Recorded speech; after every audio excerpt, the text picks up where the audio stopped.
Ever had your Android keyboard stop working right when you need it? It's frustrating, but the good news is the fix is usually quick and simple. In this video, I walk you through a few easy steps that can get everything work again in just a couple of minutes. Let's get started. First, open your main settings app on your phone. Once you are in the settings, scroll down a little, find the apps option, tap to open it.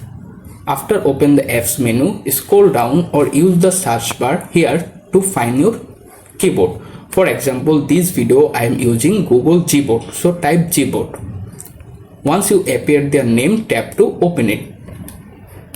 In the app info page, first of all look for the bottom menu bar. Here you can see the 4 stop button. Tap on it, then tap OK.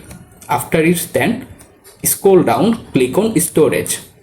Here you can see the two options, clear cache, clear data. Tap on the both options one by one to clear them.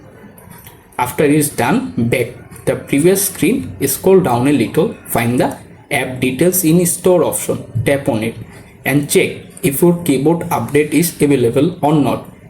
You can see basically here two options, uninstall, open or update. If you see that your button is open, this means your keyboard is already updated. Or if you can see update button, so tap on update and wait to complete the process. After it's done, you can set the keyboard again on your phone. To do that, simply hit the open button, wait to open it, then tap on select input method. After that, choose your keyboard appear there for Gboard. Hit done. Now to check it if work or not, so open any text area field. Here you can see your keyboard already appear. Now easily type anything, or if you decide to use microphone, so tap on microphone and speak anything if you like, and that's it. I hope this guide help you fix your Android keyboard quickly.